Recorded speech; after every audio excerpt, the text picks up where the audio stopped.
And it's time now for our weekly feature, Your Life Matters, with clinical social worker Dr. Beth Plachetka from Safe Harbor Counseling and Dr. Beth Speaks. And Dr. Plachetka, thanks for joining us again. How are we doing? Really good. It's great to be back. Yes, so we're going to be talking about an important topic that has been a negative thing for quite a while, and maybe it's received even more notice over the past several years.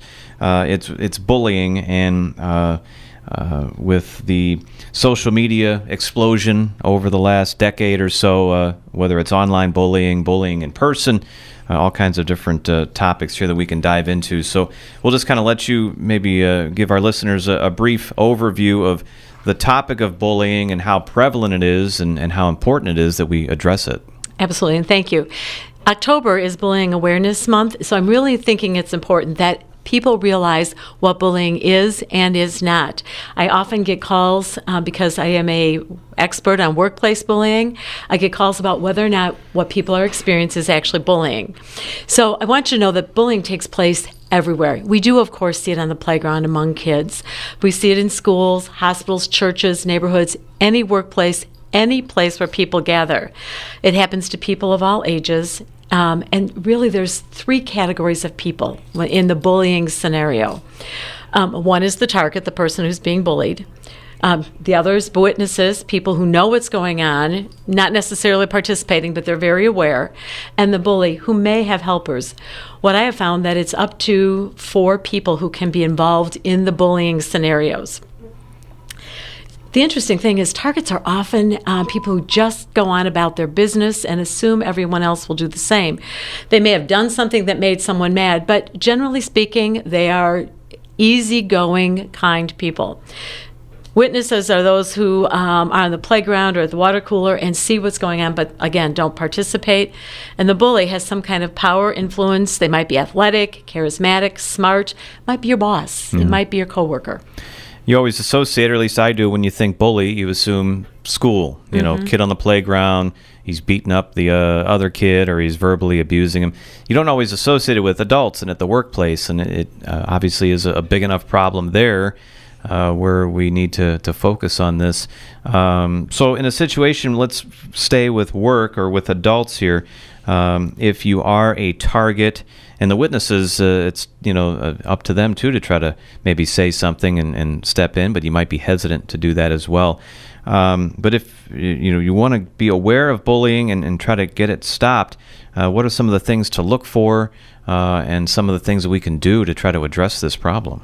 Well, and I think the first thing is to know is that everyone is affected. So there's going to be, if you're the target, and often you don't know your target until it's well into the situation, you can be physically, mentally, emotionally sick.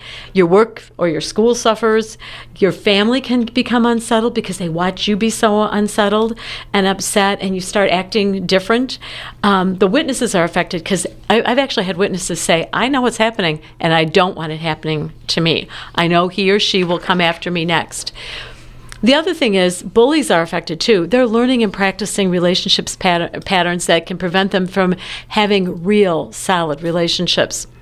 So the very first thing is, if you start feeling that way, you want to know that there is something going on and to start taking stock of what's going on, not trust absolutely everyone. I think it's really important to know that often the word bullying is overused. Because someone's mean to you doesn't mean they're bullying you. It means they're being mean, and they can be stopped.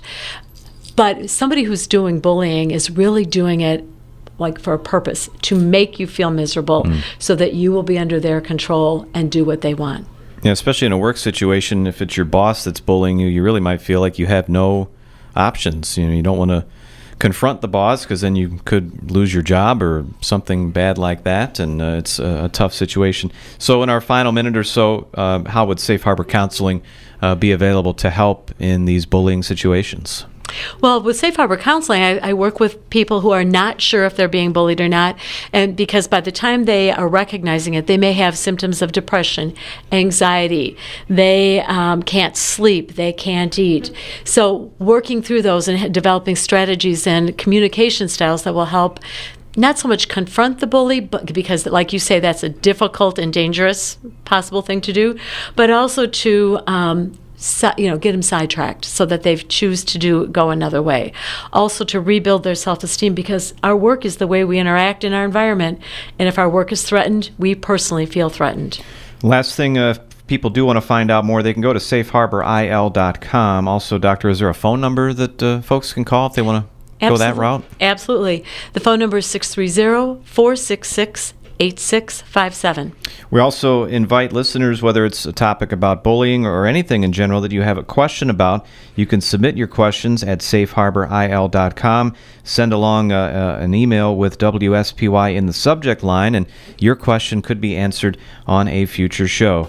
Dr. Beth Plachetka, thanks again for joining us, and we'll see you again next week. Thanks for having me. That's all the time we have for today, as it is our weekly feature, Your Life Matters, with clinical social worker Dr. Beth Plachetka from Safe Harbor Counseling and Dr. Beth Speaks. We'll see you again next Monday.